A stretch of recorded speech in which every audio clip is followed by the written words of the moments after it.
Terima kasih, Prof. Izin. Ya, silakan. Selamat sore, Bapak Ibu dan teman-teman semuanya. Kami dari kelompok 3 kali ini akan mempresentasikan buku yang berjudul Basic Method of Policy Analysis and Planning, bagian chapter 4 dan chapter 5. Adapun kelompok kami yaitu terdiri dari Ibu Denung Hasanah, Pak Dwi Pangga, Ibu Graciana Jusri Cordia, saya sendiri Taufik Samsuri, kemudian Bayu Azmi Supriyanti, dan Fahriah.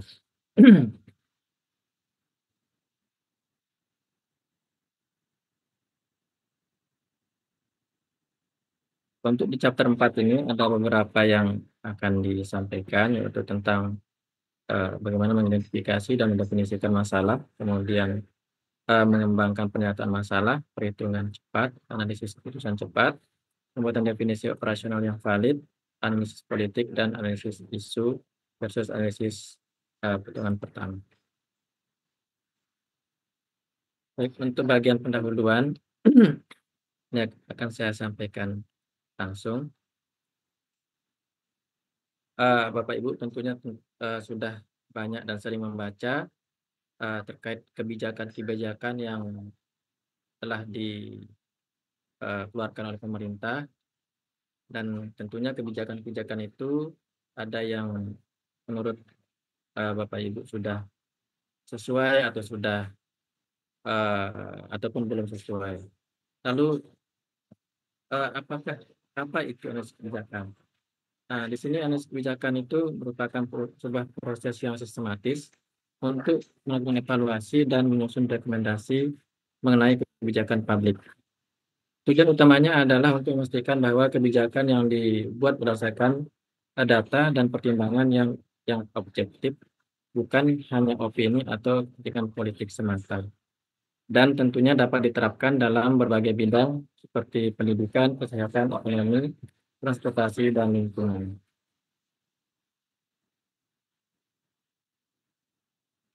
Selanjutnya, mengapa analisis kebijakan itu penting? Yang pertama, untuk mencegah kesalahan dalam mengambil sebuah keputusan. Tanpa analisis yang baik, kebijakan bisa saja menjadi salah sasaran atau bahkan memperburuk masalah. Misalnya subsidi bahan bakar yang tadinya bertujuan untuk membantu masyarakat miskin, tapi justru lebih banyak dinikmati oleh sekelompok atau kelompok ekonomi menengah ke atas. Kemudian membantu pemerintah dan organisasi dalam menyusun kebijakan yang efektif. Nah, kebijakan harus mempertimbangkan berbagai faktor seperti aspek ekonomi, sosial, dan politik. Selanjutnya, menjembatani data dan realisasi sosial. Nah, analisis kebijakan menggabungkan data kuantitatif atau berdasarkan angka atau statistik dan data kualitatif berdasarkan persepsi atau wawancara atau pengalaman lapangan. Contohnya, kebijakan kesehatan yang tidak hanya mempertimbangkan jumlah rumah sakit, tapi juga akses masyarakat terhadap layanan kesehatan tersebut. Kemudian, mengevaluasi alternatif solusi yang tersedia. Suatu masalah bisa memiliki berbagai solusi, dan analisis kebijakan membantu memilih solusi yang paling efisien dan efektif. Misalnya, bagaimana cara terbaik untuk mengurangi kemacetan di kota-kota besar? Apakah dengan cara membangun jalan baru, atau meningkatkan transportasi umum, atau menerapkan misalnya pajak kemacetan?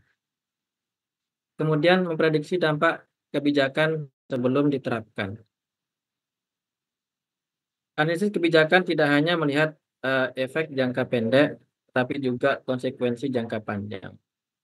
Misalnya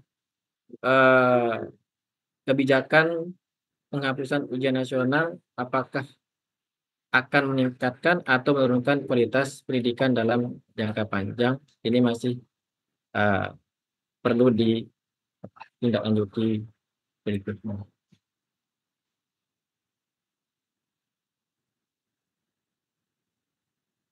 Pendekatan analisis dalam analisis kebijakan ini sebenarnya sudah disampaikan pada pertemuan sebelumnya, yaitu ada pendekatan kuantitatif, yaitu menggunakan data numerik, statistik, dan model ekonomi, misalnya mengukur dampak kenaikan pajak terhadap tingkat konsumsi masyarakat. Kemudian pendekatan kualitatif, misalnya menggunakan metode wawancara, studi kasus atau analisis sosial, misalnya menganalisis persepsi masyarakat terhadap kebijakan larangan menggunakan kantong plastik. Kemudian pendekatan politik dan sosial, ini menganalisis bagaimana aktor politik dan kelompok masyarakat merespon kebijakan yang sudah ada. Misalnya bagaimana reaksi industri kendaraan terhadap kebijakan kendaraan listrik.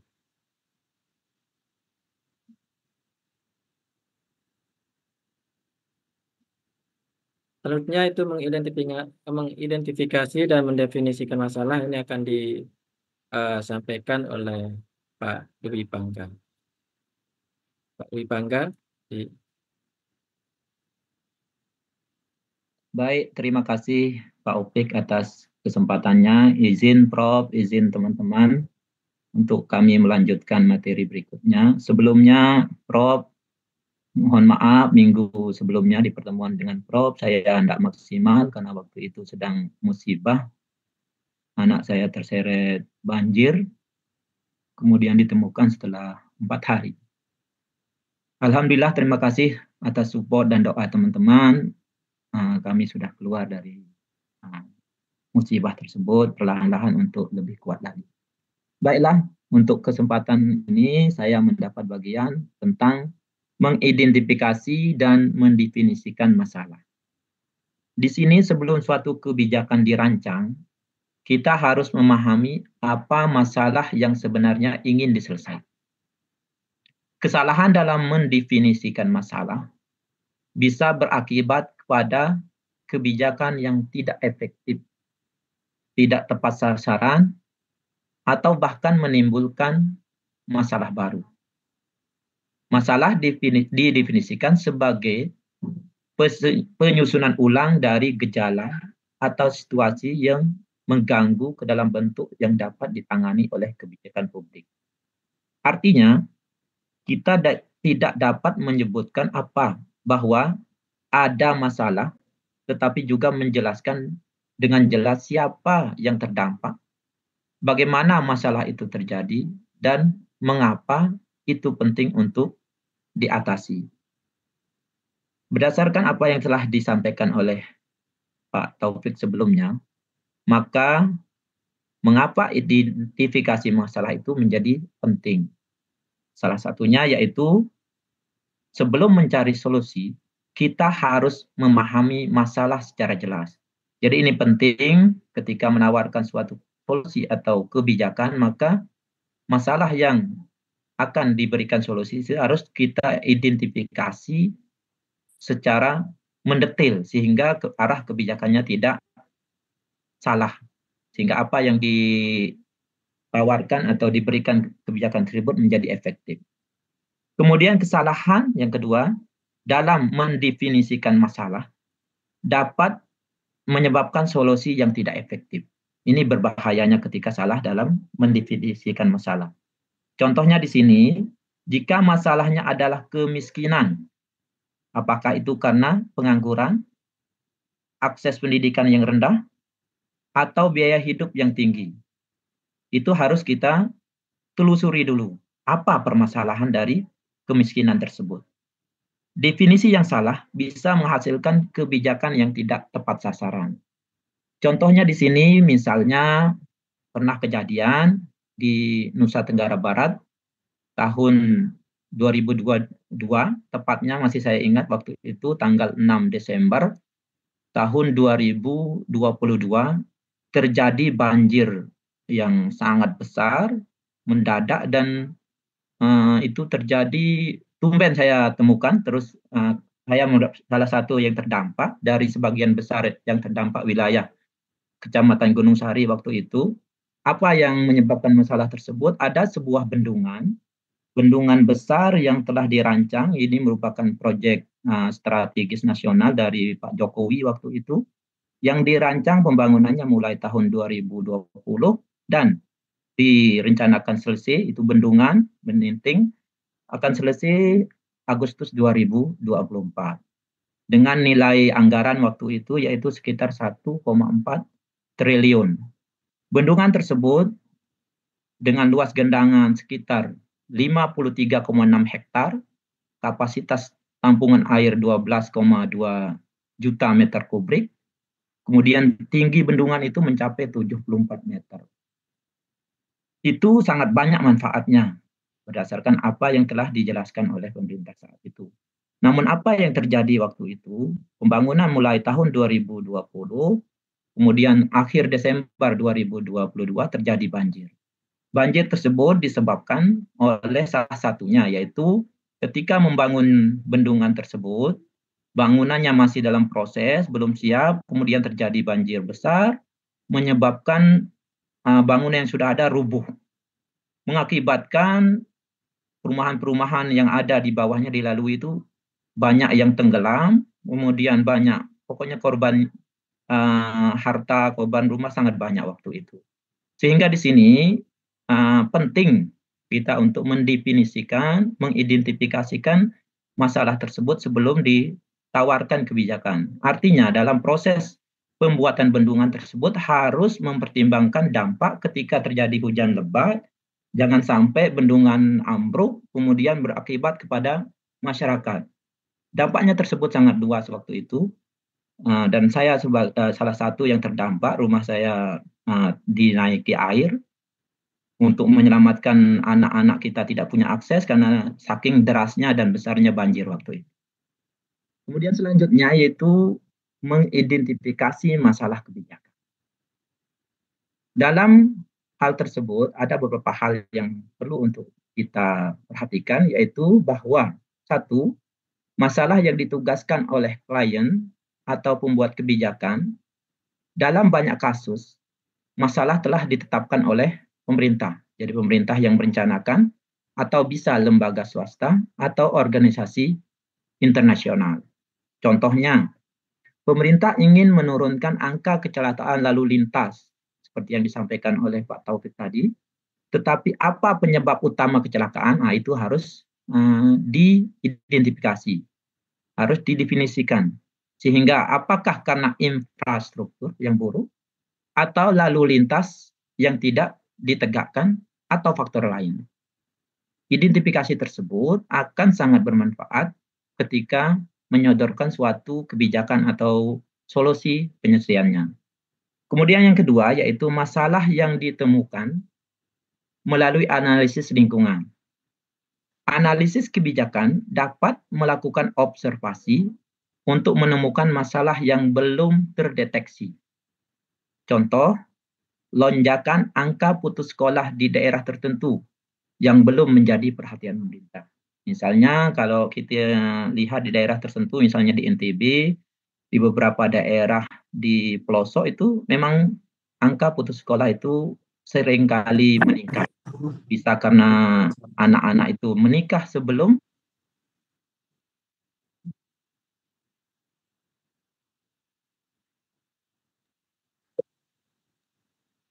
Di mute Pak Angga, suaranya di mute. Oh ya, maaf. Kemudian yang ketiga, masalah yang muncul dari perubahan sosial dan ekonomi.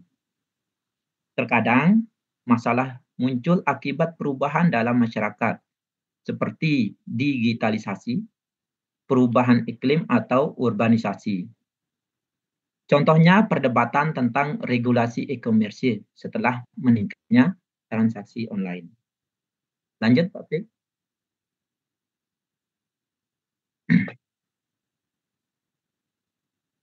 Selanjutnya yaitu dampak dari definisi masalah yang buruk. Ini sangat penting ketika kita melakukan definisi masalah. harus benar-benar teliti, harus benar-benar melihat secara komprehensif semua hal, sehingga jangan sampai terjadi kesalahan. Karena dampak buruknya sangat banyak. Solusi yang tidak tepat sasaran, jika masalah tidak didefinisikan dengan baik, kebijakan yang dihasilkan mungkin tidak efektif. Kemudian yang lainnya, yang kedua, pemborosan anggaran. Sumber daya dialokasikan ke areal yang tidak benar-benar membutuhkan. Itu akibat dari definisi yang kurang tepat. Kemudian yang ketiga, kebijakan yang tidak berkelanjutan. Jadi kebijakan tersebut hanya bersifat jangka pendek. Solusi jangka pendek tetapi gagal menangani akar masalah. Contoh di sini misalnya definisi yang buruk. Tingkat kejahatan meningkat. Itu definisinya karena kurangnya polisi, maka jumlah polisi ditingkatkan. Namun setelah jumlah polisi ditingkatkan jumlahnya, belum tentu tingkat kejahatan itu bisa terselesaikan. Nah, ini karena definisi yang kurang bagus atau buruk. Kemudian kalau definisi yang lebih baik, tingkat kejahatan meningkat karena banyak faktor. Di sini dilihat faktor ekonomi, pendidikan, dan lemahnya sistem peradilan. Sehingga ini lebih komprehensif. Contoh lainnya, di sini saya menunjukkan yang saat ini banyak terjadi kontroversial yang kita lihat di layar TV, ada yang sangat setuju dan sangat simpati dengan apa yang dilakukan oleh Gubernur Jawa Barat, Kang Deddy Mulyadi. Ada juga yang kurang sependapat dengan apa langkah yang telah dilakukan. Itu kontroversi. Di sini ada sebuah majalah yang saya baca. Di sini dikatakan bahwa Bang Deddy Mulyadi itu sangat reaktif, cepat, dan bisa menyelesaikan permasalahan secara individual. Hanya menuntaskan masalah yang berada di hadapannya pada momen itu saja, tanpa kolaboratif, merancang solusi sistematik yang berdampak luas di seluruh Jawa Barat. Ini bagi yang kurang setuju. Sehingga dikatakan bahwa bagi sebagian yang kurang setuju dengan kebijakan yang diambil oleh Gubernur Jawa Barat Kang Deddy Mulyadi, itu mempermasalahkan beberapa hal. Antara lain, masalah penembusan ijazah, itu dipertanyakan oleh sebagian orang. Kemudian larangan studi tour, itu kebijakan yang diambil oleh Kang Deddy Mulyadi, Gubernur Jawa Barat. Kemudian penutupan tambang ilegal, itu juga menyebabkan kontroversi.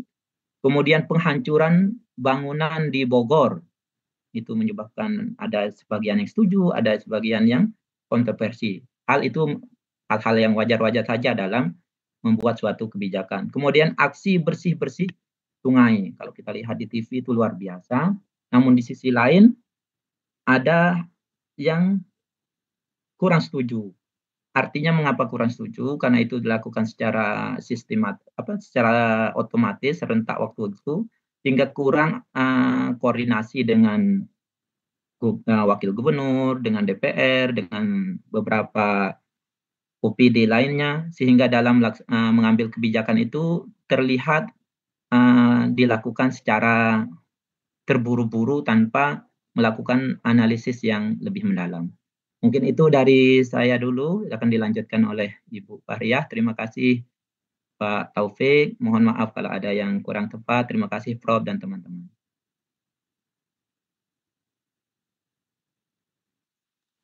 Terima kasih Pak Angga. Baik, untuk materi selanjutnya ini akan disampaikan oleh Ibu Fahriah. Fahriah, kami silakan. Terima kasih Prof dan teman-teman sekalian. Izin melanjutkan materi dengan membahas bagaimana mengembangkan pernyataan masalah. Mengapa pernyataan masalah itu penting? Pernyataan masalah itu sendiri adalah fondasi dari seluruh proses analisis kebijakan. Pernyataan masalah yang baik itu membantu membentuk solusi yang tepat dan realistis. Jika pernyataan masalah tidak jelas, maka solusi yang dihasilkan cenderung tidak efektif atau bahkan memperburuk keadaan. Sebagai contoh kasus, kita bandingkan dua cara merumuskan pernyataan masalah. Pernyataan yang buruk atau yang tidak baik, seperti pendidikan di negara ini buruk. Nah, pernyataan masalah seperti ini memberikan informasi yang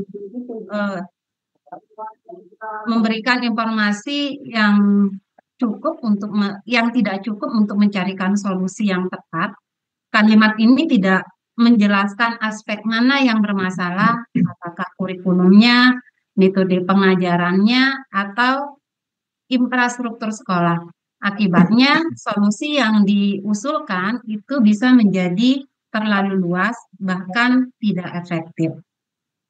Sebaliknya, pernyataan masalah yang baik itu yang lebih spesifik, seperti rendahnya hasil ujian nasional di sekolah negeri itu disebabkan oleh kurangnya akses terhadap sumber belajar yang berkualitas dan pelatihan guru yang kurang efektif. Nah, ini memberikan gambaran yang lebih jelas tentang akar permasalahannya. Dengan pernyataan seperti ini, solusi yang ditawarkan itu bisa lebih terarah. Misalnya dengan meningkatkan akses terhadap buku dan teknologi pembelajaran, serta menyelenggarakan pelatihan yang lebih efektif bagi guru. Selanjutnya, Pak Taufik.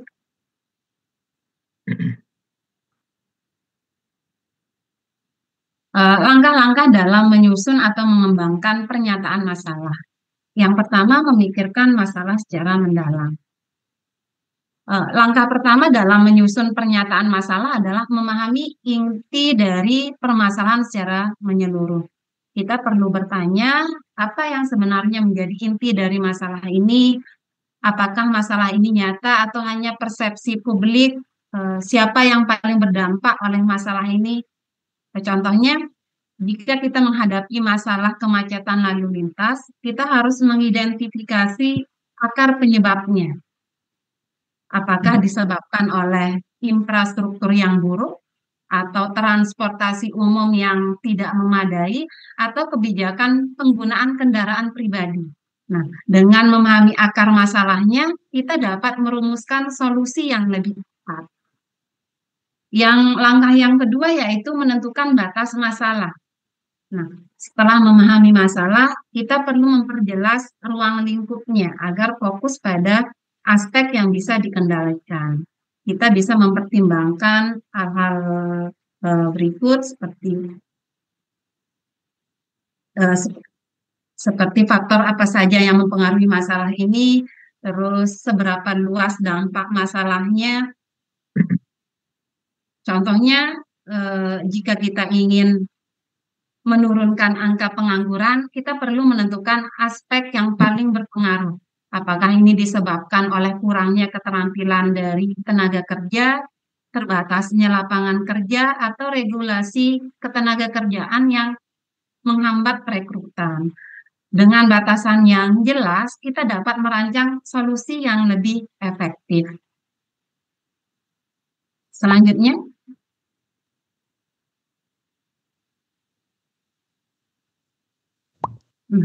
langkah ketiga dalam menyusun pernyataan masalah adalah mengembangkan dasar fakta.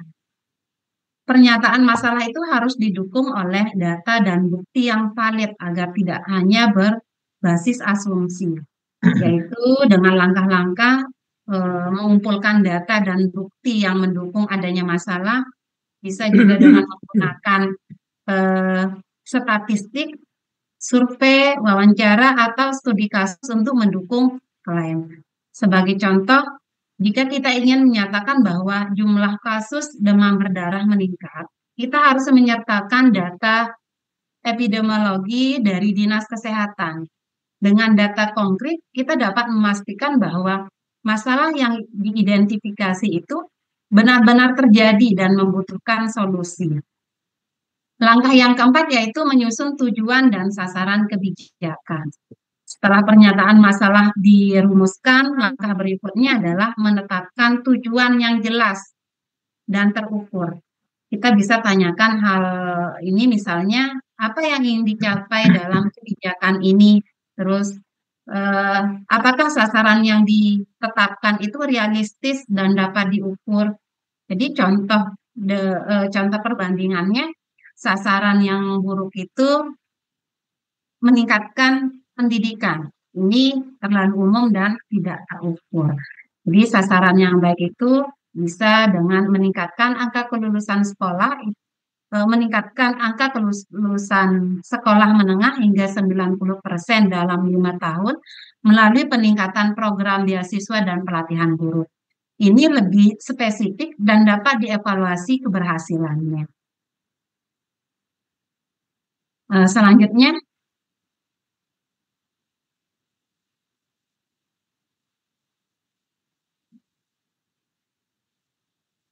langkah yang kelima yaitu mengidentifikasi pemangku kepentingan. Nah, tidak semua kebijakan itu akan mendapat dukungan dari semua pihak.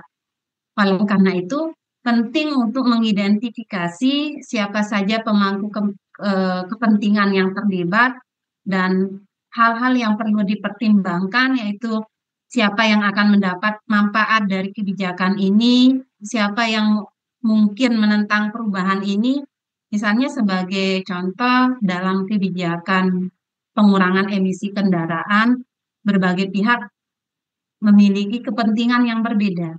Pemerintah mungkin ingin menurunkan polusi, sementara produsen mobil itu mungkin khawatir terhadap dampak pada industri mereka.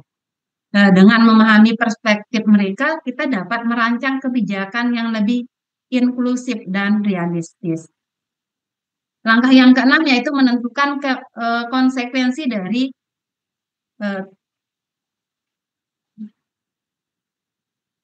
Nah, untuk menentukan urgensi masalah, kita perlu mempertimbangkan dampak jika masalah ini dibiarkan tanpa solusi.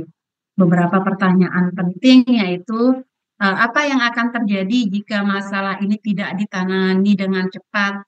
Apakah ada risiko jangka panjangnya? Contohnya, jika masalah perubahan iklim tidak ditangani, dampaknya bisa berupa peningkatan suhu global, bencana alam yang lebih sering, dan krisis pangan. Langkah yang ketujuh yaitu meninjau kembali pernyataan masalah. Sebelum menetapkan pernyataan masalah sebagai dasar dari kebijakan, kita perlu memastikan bahwa perumusan masalah itu sudah akurat dan mencakup seluruh aspek yang relevan. Beberapa pertanyaan yang bisa diajukan yaitu apakah masalah ini sudah dijelaskan dengan cukup jelas, apakah ada asumsi yang harus diperbaiki. Contohnya, jika awalnya kita menyatakan bahwa kemiskinan di daerah ini tinggi, setelah dilakukan tinjauan ulang, pernyataan yang lebih akurat mungkin menjadi kemiskinan tinggi akibat rendahnya akses terhadap pendidikan dan pelatihan kerja. Dengan demikian, solusi yang dirancang itu bisa lebih efektif dan sesuai dengan akar permasalahannya.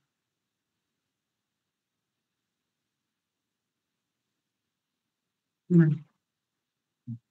ciri-ciri dari pernyataan masalah yang baik yaitu spesifik dan terukur, berdasarkan data dan fakta yang valid, mempertimbangkan berbagai sudut pandang atau pemangku kepentingan, menjelaskan dampak dari masalah dan urgensinya, mengarah pada solusi yang dapat diterapkan.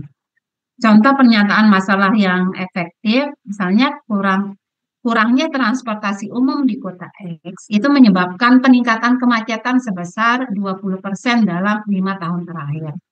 Meningkatkan polusi udara dan menurunkan produktivitas pekerja.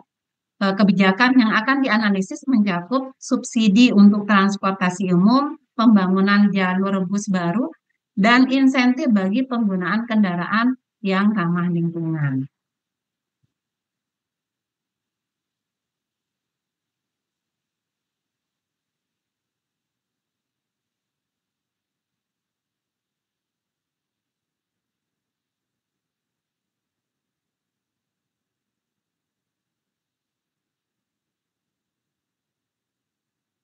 Mungkin slide sebelumnya Pak Opik dari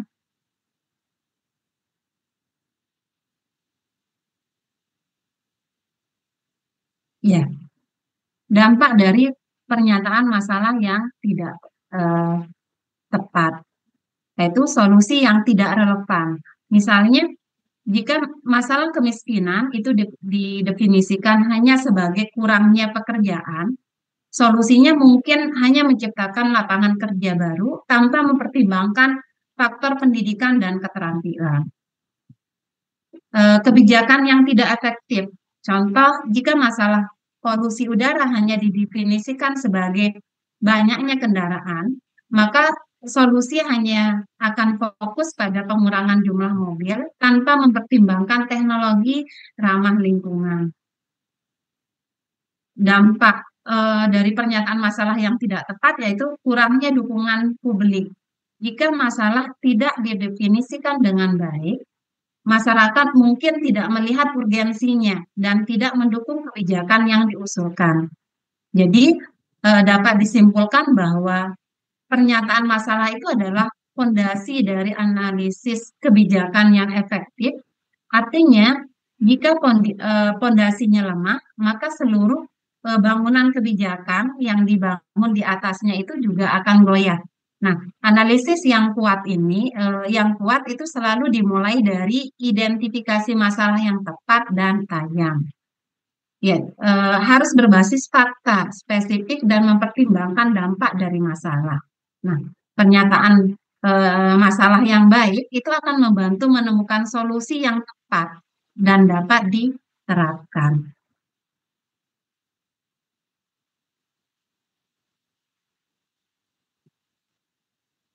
Selanjutnya yaitu perhitungan cepat.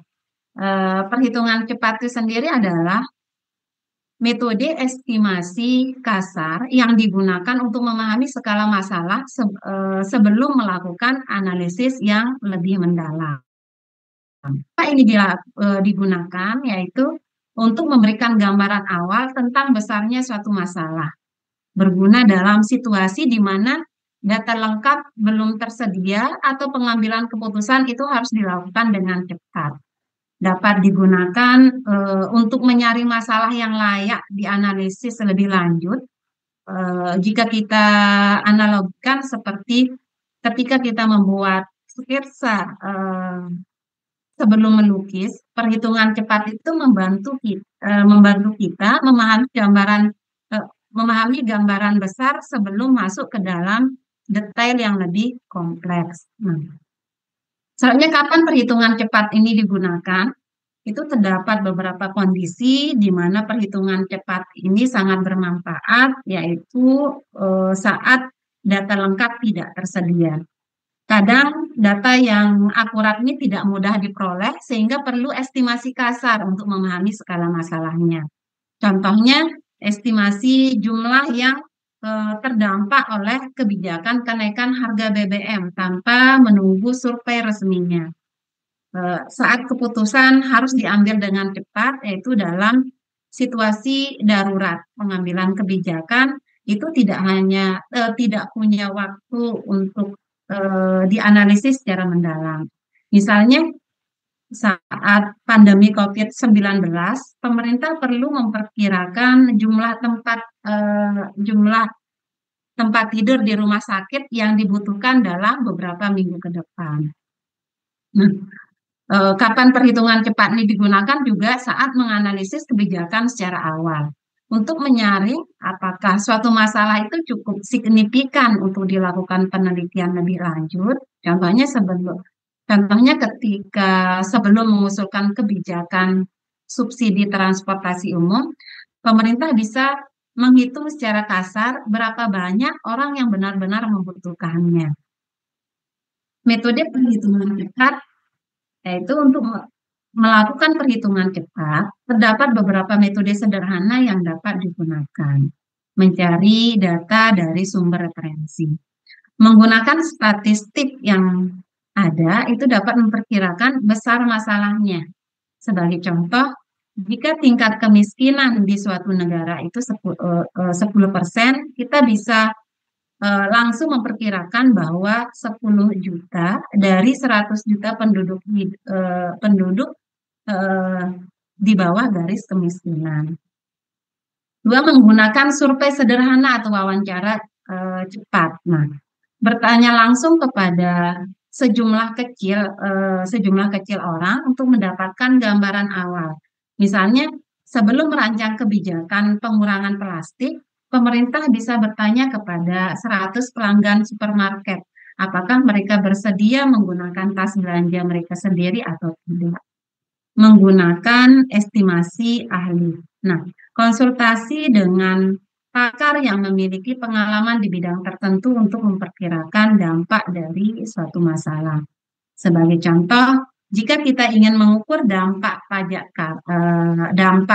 karbon, itu bisa berkonsultasi dengan ekonomi lingkungan yang pernah meneliti dampak yang serupa. Perhitungan dengan rasio atau perbandingan sederhana. Jika kita ingin mengetahui satu angka dasar, kita bisa menggunakannya untuk memperkirakan angka lainnya. Misalnya, jika diketahui bahwa rata-rata konsumsi air per orang adalah 100 liter per hari, maka di kota dengan 1 juta penduduk, total konsumsi air itu diperkirakan sekitar 100 juta liter per hari. Nah, adapun keunggulan dan keterbatasan dari perhitungan cepat ini adalah keunggulannya memberikan gambaran awal sebelum melakukan analisis yang lebih mendalam, membantu pengambilan keputusan dan kondisi mendesak, mudah dilakukan dengan data yang terbatas. Adapun kekurangannya tidak selalu akurat karena menggunakan asumsi sederhana, tidak mempertimbangkan faktor-faktor kompleks seperti perilaku manusia dan kebijakan lain yang sedang berjalan. Kekurangannya juga bisa menyesatkan jika digunakan tanpa verifikasi lebih lanjut.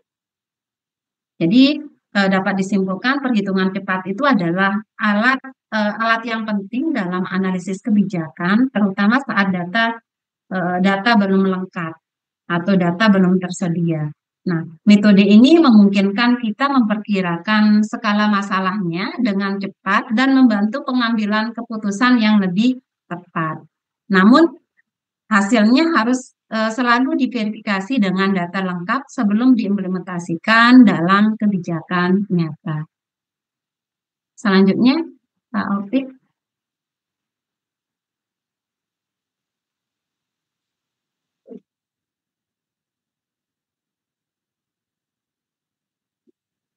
Analisis keputusan cepat. Apa itu analisis keputusan cepat? Nah, analisis keputusan cepat itu adalah metode sederhana untuk mengevaluasi berbagai opsi kebijakan dalam waktu yang singkat. Mengapa ini diperlukan? Nah, ini karena tidak semua kebijakan itu memiliki waktu yang cukup untuk menganalisis mendalam, analisis mendalam. Nah, membantu membuat kebijakan, menimbang risiko dan manfaat dari setiap alternatif yang tersedia. Berguna juga dalam kondisi darurat atau saat sumber daya analisis terbatas.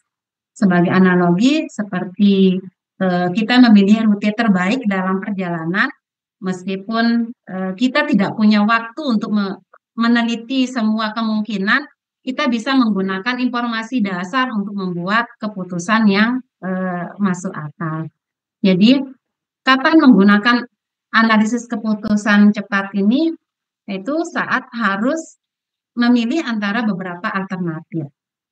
Contohnya, apakah pemerintah harus menaikkan pajak bahan bakar untuk mengurangi polusi atau memberikan subsidi kendaraan listrik? Nah, saat ada ketidakpastian dalam hasil kebijakan. Nah, contohnya, misalnya apakah lockdown total itu akan lebih efektif dibandingkan pembatasan wilayah parsial dalam mengendalikan pandemi? Nah, kapan menggunakan analisis keputusan cepat juga saat sumber daya terbatas untuk melakukan riset mendalam. Adapun metode dalam analisis keputusan cepat yaitu menggunakan pohon keputusan. Yang kedua juga bisa membandingkan risiko dan manfaatnya. Yang ketiga menentukan alternatif yang paling efektif dengan materi keputusan. Adapun keunggulan dan keterbatasan dari analisis keputusan cepat ini, keunggulannya membantu pengambilan keputusan yang lebih cepat, tidak memerlukan data yang sangat rinci, berguna dalam kondisi darurat atau sumber daya terbatas. Adapun kekurangannya adalah tidak selalu mempertimbangkan faktor jangka panjang, bisa bias jika tidak dilakukan dengan hati-hati dan tidak menggantikan analisis yang lebih mendalam. Jadi analisis keputusan cepat itu membantu pembuat kebijakan memilih alternatif terbaik dalam waktu singkat. Metode seperti pohon keputusan, analisis risiko manfaat, dan materi keputusan itu dapat digunakan. Hasil analisis ini harus dikombinasikan dengan penelitian lebih lanjut untuk memastikan efektivitas kebijakannya. Demikian presentasi saya kembalikan ke moderator. Terima kasih. Baik, terima kasih buat Bu Fahria. Selanjutnya materi dilanjutkan oleh Ibu Baik Azmi. Selamat malam, Prof. Selamat malam, teman-teman. Assalamualaikum warahmatullahi wabarakatuh. Izin saya akan melanjutkan materi pada bab 4, yakni mengenai pembuatan definisi operasional yang valid. Bagaimana menyusun definisi operasional yang akurat dalam analisis kebijakan. Ya, bisa kita dengan menjawab beberapa pertanyaan. Yang pertama, apa itu definisi operasional? Kemudian, mengapa definisi operasional sangat penting? Kemudian, bagaimana membantu dalam evaluasi kebijakan? Selanjutnya, bagaimana dampak dari definisi operasional yang tidak akurat tersebut? Apa itu definisi operasional? Jadi definisi operasional itu adalah cara konkret untuk mengukur suatu konsep atau fenomena di dalam analisis kebijakan. Mengapa definisi operasional itu penting?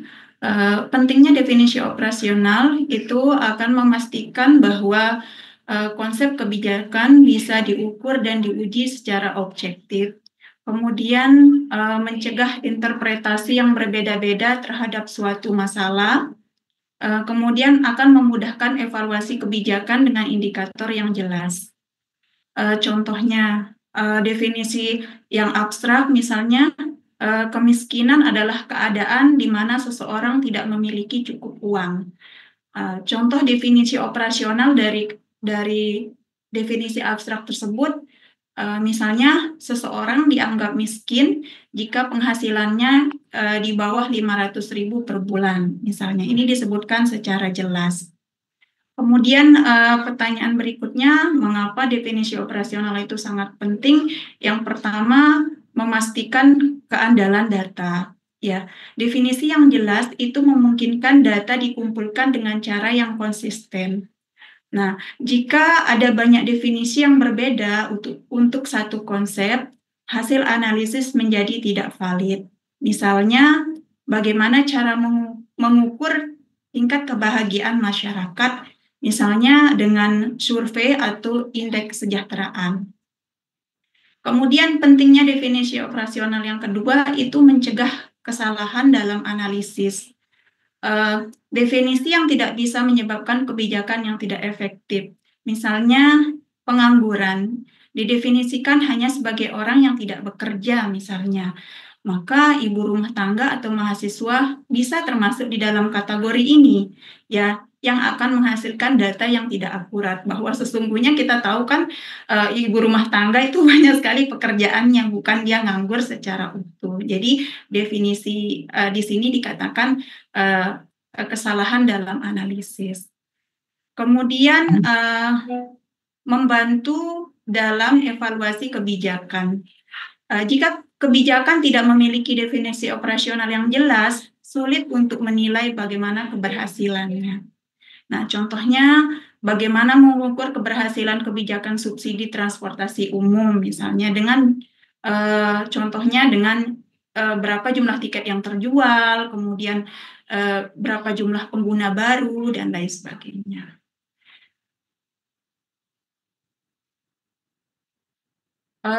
Selanjutnya, cara menyusun definisi operasional yang valid. Jadi berikut langkah-langkah ya. Next, Pak Opik. Next, Pak Opik. Oh, oke. Sebelumnya, maaf. Sebelumnya Pak Opik belum selesai yang tadi.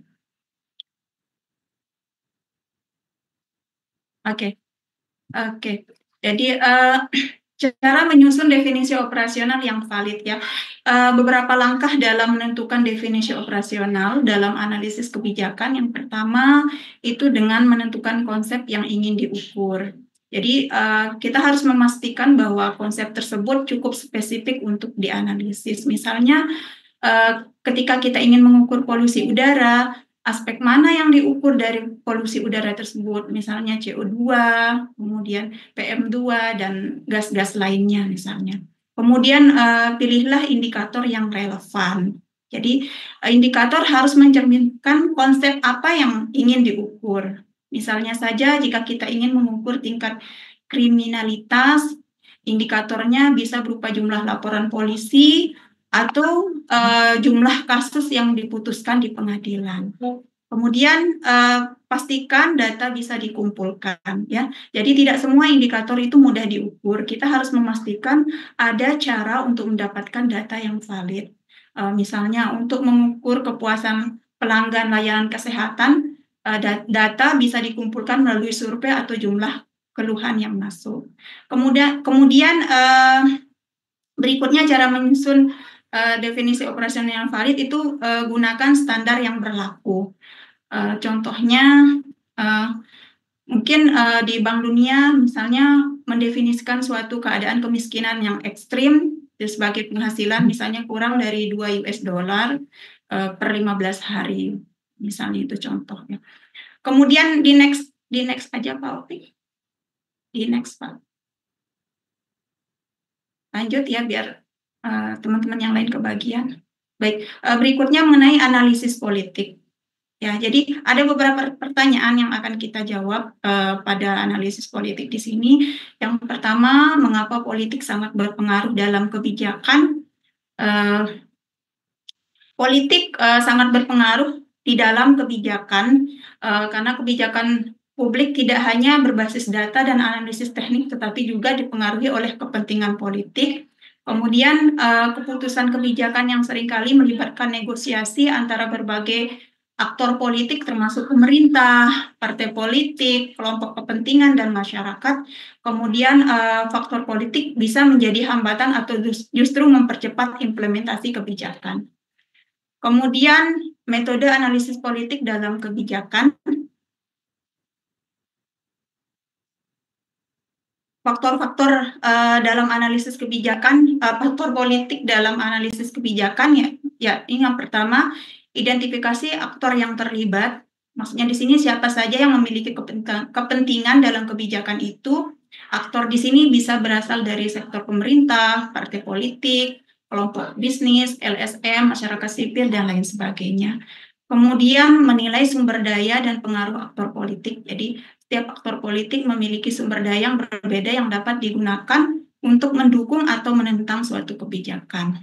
Kemudian sumber daya bisa berupa dana, akses ke media, jumlah pendukung, atau kekuatan lobi di parlemen. Misalnya, perusahaan farmasi memiliki sumber daya besar untuk mempengaruhi kebijakan harga obat melalui lobi ke pemerintah. Nah, begitu banyak lagi contoh-contoh yang terkait dengan politik yang kita lihat dalam pengalaman sehari-hari.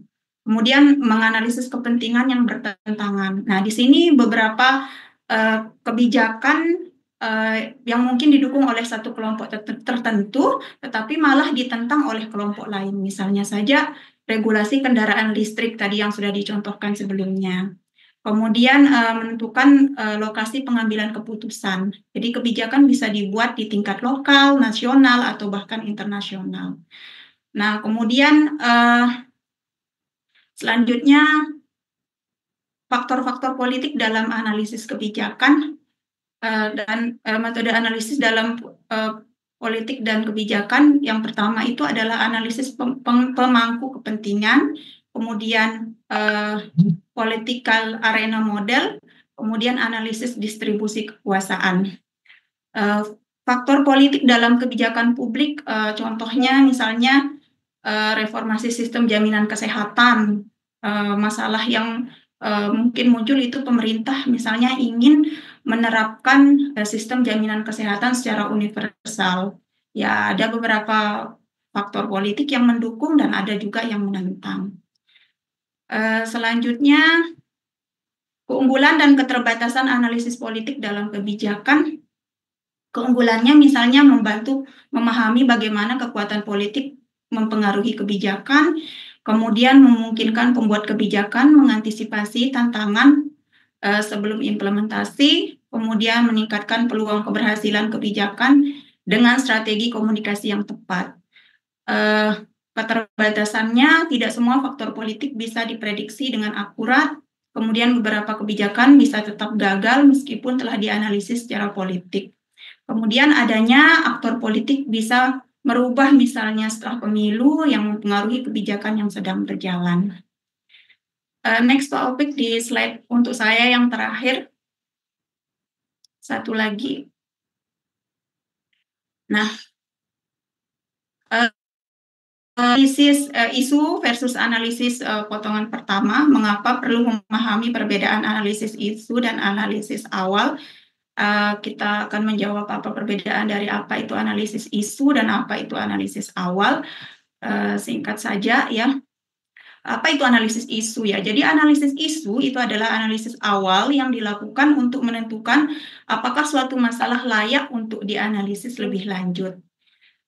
Jadi fokus utamanya adalah menentukan apakah isu itu cukup penting untuk ditindaklanjuti ya. Kemudian mengidentifikasi apakah ada cukup bukti atau urgensi untuk membahas masalah yang lebih jauh, kemudian mengevaluasi apakah ada opsi kebijakan yang tersedia. Kemudian kapan digunakan ya? Pada tahap awal perumusan kebijakan, ketika pemerintah atau lembaga masih mempertimbangkan apakah perlu menanggapi suatu isu tersebut. Ya, tidak semua isu kan langsung cepat, apalagi pengaruh dari sosial media saat ini ya. Sedikit-dikit kita bilang ada pengalihan isu dan seterusnya. Kemudian contohnya dari analisis isu itu adalah pemerintah misalnya sedang mempertimbangkan apakah akan membuat kebijakan tentang penggunaan AI yang sedang banyak sekali marak di bidang pendidikan. Analisis isu itu dilakukan untuk menilai apakah ada dampak sosial dan ekonomi yang signifikan sebelum melakukan penelitian lebih mendalam. Kemudian bedanya dengan analisis apa itu analisis awal? Jadi analisis awal itu adalah studi cepat yang dilakukan untuk mengevaluasi alternatif kebijakan sebelum keputusan dibuat. Kemudian fokus utamanya adalah menentukan apakah suatu kebijakan layak diterapkan atau perlu dimodifikasi kembali. Kemudian membandingkan sebagai alternatif dan konsekuensinya. Selanjutnya menyediakan rekomendasi kebijakan berdasarkan data awal. Kemudian kapan digunakan? Jadi suatu masalah yang sudah didefinisikan dan perlu diputuskan tindakan yang paling efektif. Kemudian contoh dari analisis awal tadi, pemerintah misalnya memutuskan untuk mengurangi penggunaan plastik sekali pakai. Misalnya analisis awal dilakukan untuk mengevaluasi apakah solusi terbaik adalah pelarangan total, pajak plastik atau promosi menggunakan plastik ramah lingkungan yang sudah banyak diterapkan saat ini tapi belum 100%. Kemudian yang terakhir itu perbandingan antara analisis isu dan analisis awal itu terkait dengan tujuannya, kemudian waktu, pendekatan, output, dan contoh kasus. Jadi tujuan dari analisis isu itu adalah menentukan apakah suatu isu layak dianalisis lebih lanjut, Sedangkan analisis awal mengevaluasi sebagai alternatif sebelum keputusan dibuat. Sedangkan menurut waktunya, analisis isu itu dilakukan pada tahap awal proses kebijakan, sedangkan analisis awal dilakukan setelah suatu isu diakui sebagai masalah kebijakan. Adapun pendekatan pada analisis isu itu lebih eksploratif, mencakup bukti awal, kemudian analisis awal itu lebih evaluatif, membandingkan kebijakan yang mungkin diterapkan. Sedangkan outputnya pada analisis isu itu keputusan apakah suatu masalah perlu dipelajari lebih lanjut atau tidak. Sedangkan pada analisis awal, outputnya itu adalah rekomendasi awal tentang kebijakan terbaik untuk diterapkan.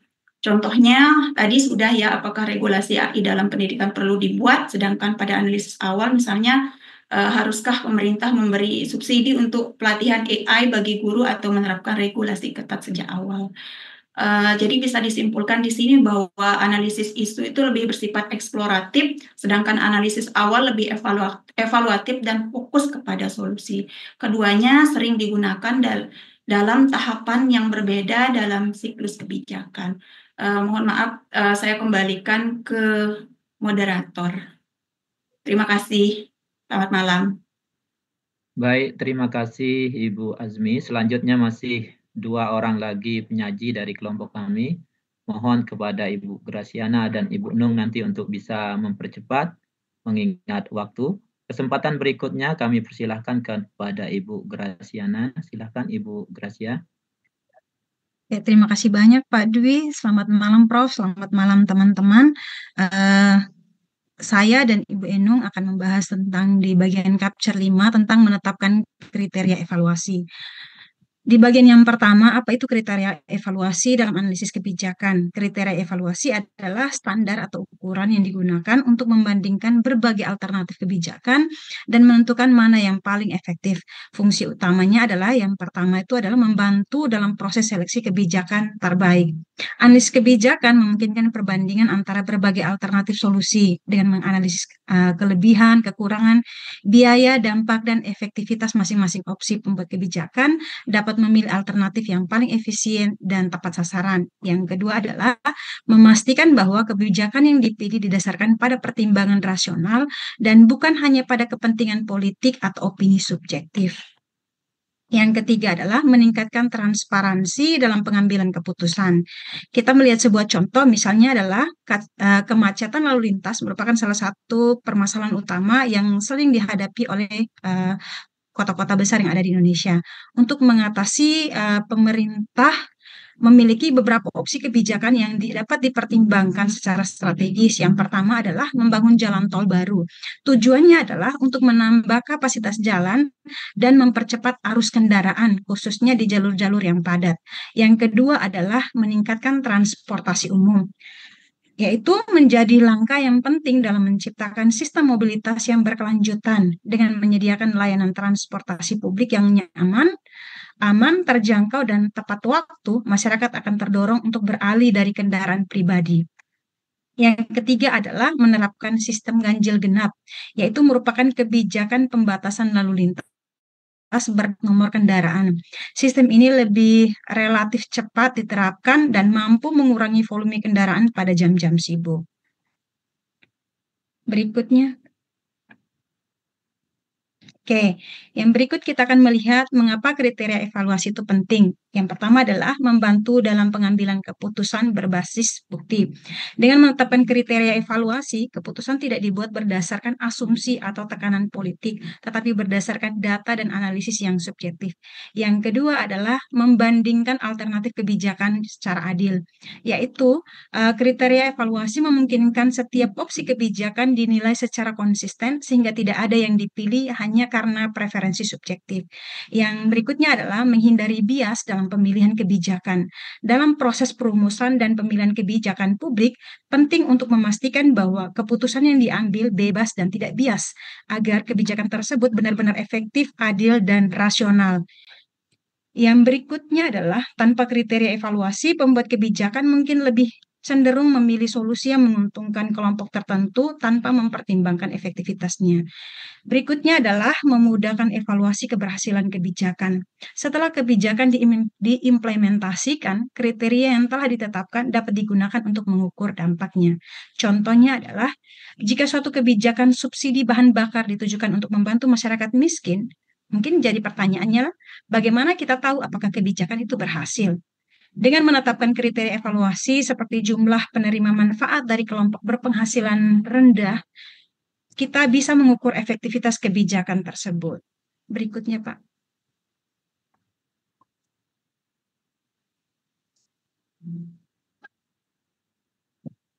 Selanjutnya adalah bagaimana kriteria evaluasi diterapkan dalam proses kebijakan. Yang pertama adalah identifikasi tujuan kebijakan. Identifikasi tujuan kebijakan adalah langkah awal dalam proses perumusan kebijakan publik yang bertujuan untuk menjawab pertanyaan, apa yang ingin dicapai dengan kebijakan ini? Contohnya adalah mengurangi polusi udara akibat kendaraan bermotor. Yang berikutnya adalah menentukan kriteria evaluasi. Yang menjadi bahan pertanyaan adalah faktor apa saja yang digunakan untuk menilai keberhasilan kebijakan. Contohnya itu adalah pengurangan emisi karbon dioksida, efektivitas biaya, dan dampak terhadap mobilitas masyarakat. Yang ketiga adalah membandingkan alternatif kebijakan. Setiap alternatif kebijakan dievaluasi berdasarkan kriteria yang telah ditetapkan. Yang keempat adalah memilih dan menerapkan kebijakan. Opsi terbaik dipilih dan diuji berdasarkan kriteria yang telah ditetapkan sebelumnya. Yang berikutnya adalah melakukan monitoring dan evaluasi. Setelah kebijakan diterapkan, hasilnya dibandingkan dengan kriteria evaluasi untuk melihat apakah kebijakan tersebut efektif.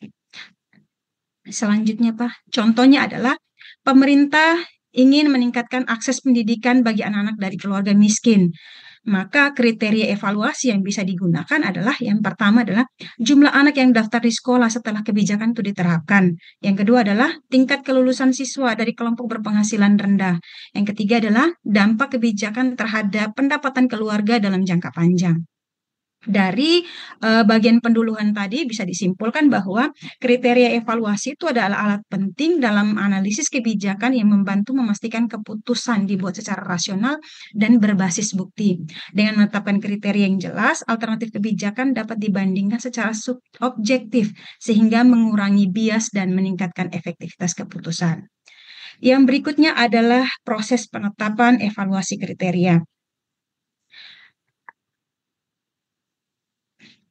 Mengapa proses penetapan evaluasi kriteria itu penting? Yang pertama adalah tanpa kriteria evaluasi yang jelas, sulit untuk menilai keberhasilan atau kegagalan dari suatu kebijakan. Yang kedua adalah proses ini memastikan bahwa kebijakan yang dipilih benar-benar sesuai dengan tujuan yang ingin dicapai. Yang ketiga, kriteria evaluasi itu membantu mencegah pengambilan keputusan yang bias atau dipengaruhi oleh kepentingan-kepentingan tertentu. Contohnya, jika tujuan kebijakan adalah mengurangi kemiskinan, bagaimana kita bisa menentukan apakah kebijakan itu berhasil? Maka yang menjadi pertanyaannya adalah apakah itu diukur dari penurunan jumlah orang miskin atau apakah itu dapat dinilai dari peningkatan pendapatan rata-rata penduduk? Atau dengan kata lain bisa kita bertanya apakah dari akses terhadap layanan pendidikan dan kesehatan? Selanjutnya, Pak. Yang berikutnya adalah langkah-langkah dalam menetapkan kriteria evaluasi. Yang pertama adalah identifikasi tujuan pendidikan, tujuan kebijakan. Apa tujuan utama kebijakan ini? Tujuan harus spesifik, terukur, dan harus sesuai dengan kebutuhan masyarakat. Contohnya, agar kebijakan dapat dievaluasi secara objektif, penting untuk menetapkan indikator yang diukur, yang terukur dan relevan dengan tujuan utama. Dalam konteks kebijakan yang bertujuan untuk meningkatkan kesehatan masyarakat, beberapa indikator yang dapat kita gunakan. Yang pertama adalah tingkat harapan hidup. Harapan hidup merupakan indikator umum dari kualitas layanan kesehatan dan kesejahteraan masyarakat secara keseluruhan.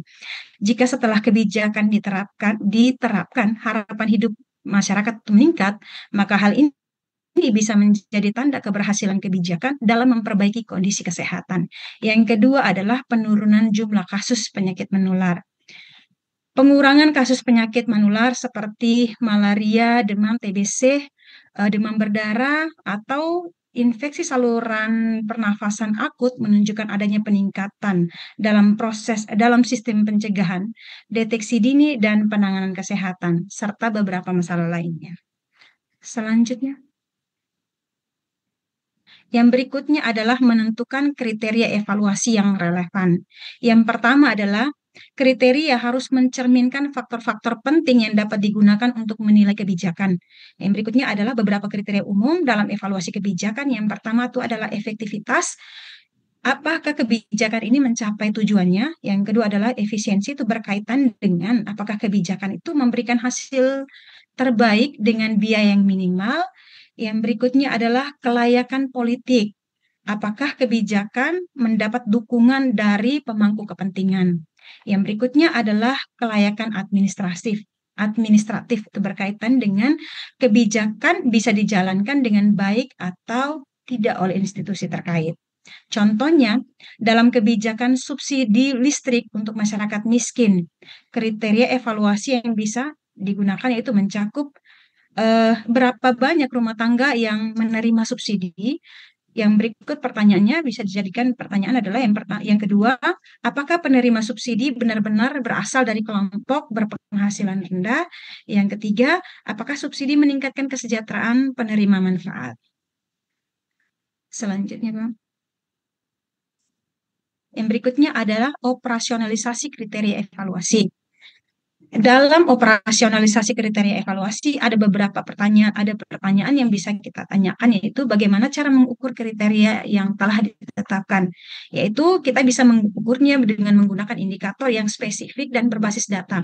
Contohnya, jika kriteria evaluasi adalah efisiensi kebijakan transportasi umum, indikator yang bisa kita gunakan adalah jumlah penumpang yang meningkat setelah kebijakan diterapkan. Kemudian pengurangan waktu tempuh rata-rata masyarakat. Yang ketiga adalah biaya operasional transportasi dibandingkan dengan manfaatnya. Selanjutnya, Pak. Yang berikutnya adalah menggunakan kriteria evaluasi dalam analisis alternatif kebijakan. Bandingkan berbagai alternatif analisis kebijakan menggunakan kriteria evaluasi yang telah ditetapkan. Misalnya di sini ada contoh dalam tabel, yaitu analisis perbandingan alternatif kebijakan untuk mengurangi polusi atau kemacetan. Ada 3 opsi kebijakan yang tersedia, yaitu pajak karbon, larangan kendaraan tua, dan subsidi kendaraan. Dan kita akan menggunakan atau mengevaluasi masing-masing itu menggunakan 4 kriteria utama, yaitu efektivitas, efisiensi biaya, kelayakan politik, dan kelayakan administratif. Kalau kita lihat berdasarkan hasil tabel untuk alternatif kebijakan, kita melihat yang pertama itu adalah pajak karbon. Jika efektivitasnya tinggi, maka itu akan mampu mengurangi emisi karbon secara signifikan. Kita melihat yang kedua adalah berdasarkan efisiensi biaya. Jika efisiensi biayanya sedang, maka butuh sistem pengawasan, tapi bisa menghasilkan pendapatan negara. Berdasarkan kriteria untuk kelayakan politik, jika kriteria kelayakan politiknya rendah, maka kemungkinan besar mendapat resistensi dari masyarakat atau industri. Yang berikutnya itu adalah kelayakan administratif. Jika kelayakan administratifnya tinggi, maka relatif mudah diterapkan dengan sistem perpajakan yang sudah ada. Yang berikutnya adalah kelarangan kendaraan tua. Jika dilihat dari efektivitasnya sedang, maka mengurangi polusi dari kendaraan beremisi tinggi. Belumnya, Pak. Yang tabel tadi. Oke. Saya lanjutkan, jika efisiensi biayanya tinggi, maka tidak memerlukan banyak biaya operasional, hanya regulasi dan pengawasan. Kalau kita melihat dari kriteria kelayakan politik, jika kriteria kelayakan politiknya sedang, maka memungkinkan mendapatkan dukungan, tapi juga resistensi dari masyarakat berpenghasilan rendah.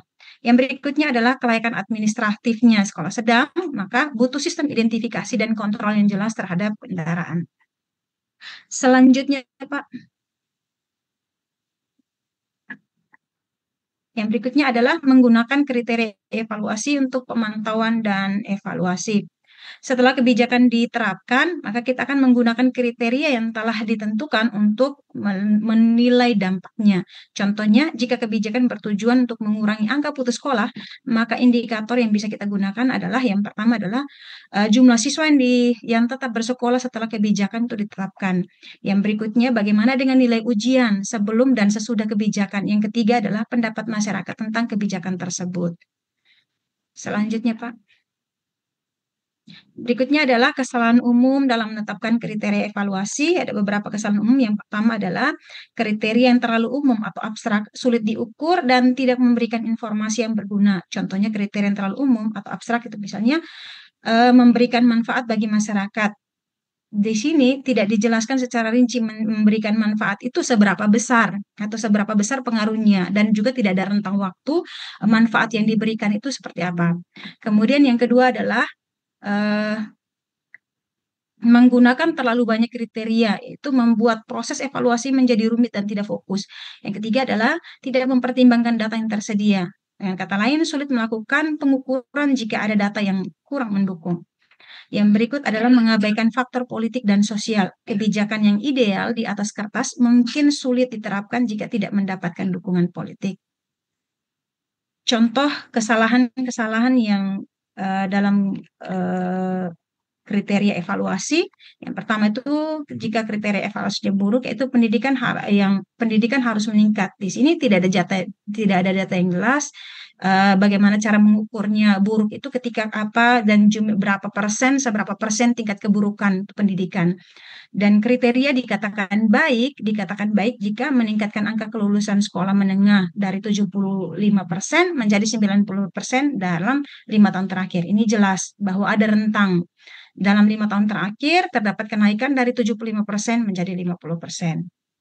Oke, sekian saja dari saya kembalikan ke Pak Dwi. Baik, terima kasih. Selanjutnya mungkin nanti lebih dipersingkat Ibu Enung, silakan. Baik, terima kasih Pak Dwi Pangga, terima kasih Pak Prof. Selamat malam teman-teman. Bismillahirrahmanirrahim. Kami akan menjelaskan di sini beberapa konsep ekonomi yang relevan dalam analisis kebijakan. Jadi di sini mengapa konsep ekonomi penting dalam evaluasi kebijakan? Ini sebagian besar kebijakan biasanya melibatkan penggunaan sumber daya yang terbatas, sehingga analisis ekonomi diperlukan untuk memastikan efisiensi. Kemudian selanjutnya kebijakan yang baik harus mempertimbangkan biaya, kemudian manfaat, dan harus mempertimbangkan dampak jangka panjang terhadap masyarakat. Selanjutnya adalah konsep ekonomi membantu nilai apakah suatu kebijakan itu layak diterapkan atau perlu direvisi. Contohnya adalah jika pemerintah ingin mensubsidi pangan, bagaimana cara menentukan jumlah subsidi yang tepat agar manfaatnya maksimal tanpa membebani anggaran negara. Lanjut. Kemudian di sini adalah konsep ekonomi yang digunakan dalam evaluasi kebijakan. Di sini yang pertama ada model pasar bebas dan intervensi pemerintah. Pasar bebas di sini contohnya adalah harga dan produksi bisa ditentukan oleh mekanisme pasar tanpa ikut campur tangan pemerintah. Yang kedua ada intervensi pemerintah. Pemerintah contohnya di sini adalah pemerintah bisa dapat ikut campur tangan untuk mengatasi kegagalan pasar, misalnya melalui subsidi atau pajak atau regulasi. Contohnya adalah di sini adalah bagaimana pemerintah memberikan subsidi pendidikan untuk meningkatkan akses bagi masyarakat miskin. Yang kedua contohnya tadi sudah pajak karbon dikenakan untuk mengurangi polusi dari industri. Kemudian lanjut. Kemudian di sini ada konsep ekonomi yang digunakan dalam evaluasi kebijakan. Di sini ada analisis biaya atau manfaat. Apa itu? Di mana metode atau membandingkan total biaya dan total manfaat dari suatu kebijakan. Kemudian ada bagaimana sistem cara kerjanya. Jika manfaat lebih besar dari biaya, maka kebijakan dianggap layak diterapkan. Contohnya di sini adalah pembangunan jalan tol. Jika pembangunannya tinggi tetapi manfaatnya berupa pengurangan waktu perjalanan dan peningkatan pertumbuhan ekonomi.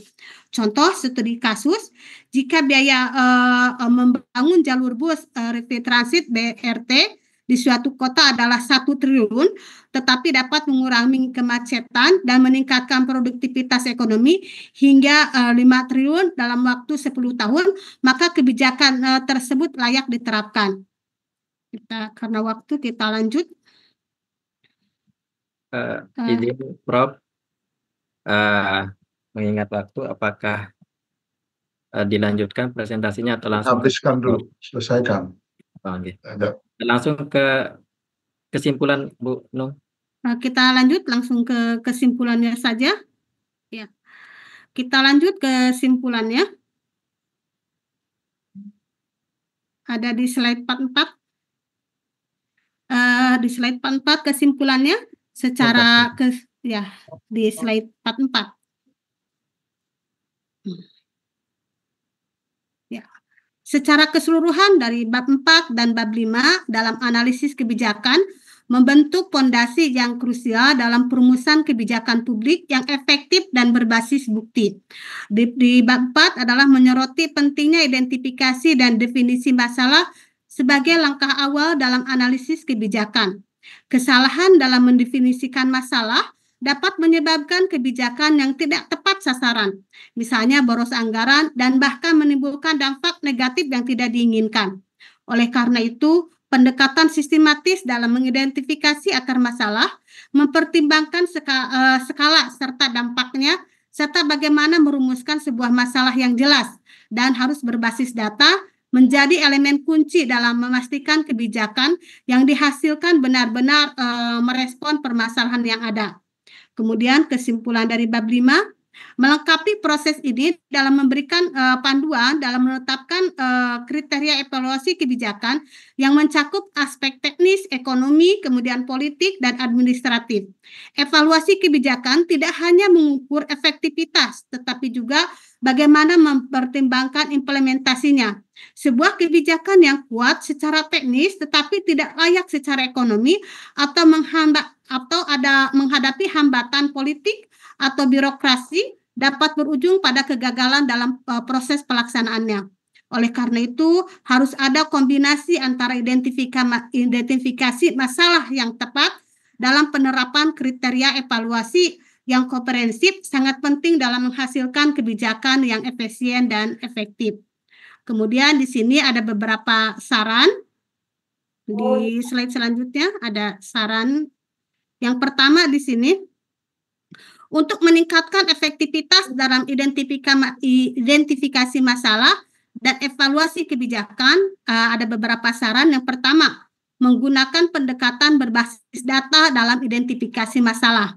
Di sini bagaimana pemerintah dapat membuat kebijakan harus lebih mengandalkan data yang empiris dan mendefinisikan sesuatu masalah. Pendekatan ini dapat dilakukan melalui riset lapangan, survei masyarakat, serta penggunaan big data dan teknologi digital untuk mendapatkan gambaran yang lebih akurat mengenai permasalahan yang ada. Selain itu, perlu adanya upaya memastikan keterlibatan pemangku kepentingan termasuk masyarakat, akademisi, kemudian sektor swasta agar masalah yang diidentifikasi betul-betul mencerminkan kebutuhan. Kemudian yang kedua sarannya adalah menetapkan kriteria evaluasi yang adaptif dan kontekstual. Di sini kriteria evaluasi kebijakan harus mempertimbangkan konteks sosial, ekonomi, politik masing-masing wilayah agar tidak bersifat kaku dan universal. Yang kedua, setiap kebijakan sebaiknya selalu diuji coba dulu pilot project sebelum diterapkan secara luas untuk menghindari pemborosan anggaran dan memastikan efektivitasnya. Selain itu juga dalam menghadapi tantangan global seperti perubahan iklim dan digitalisasi, kriteria evaluasi kebijakan juga harus fleksibel dan mampu beradaptasi dengan perkembangan zaman.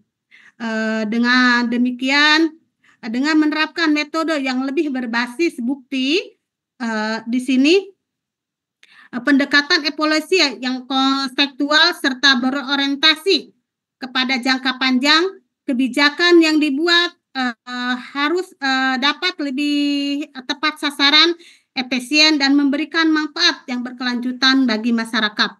Demikian kesimpulan dari bab 4 dan bab 5. Kami persilakan kembalikan ke Pak Taufik.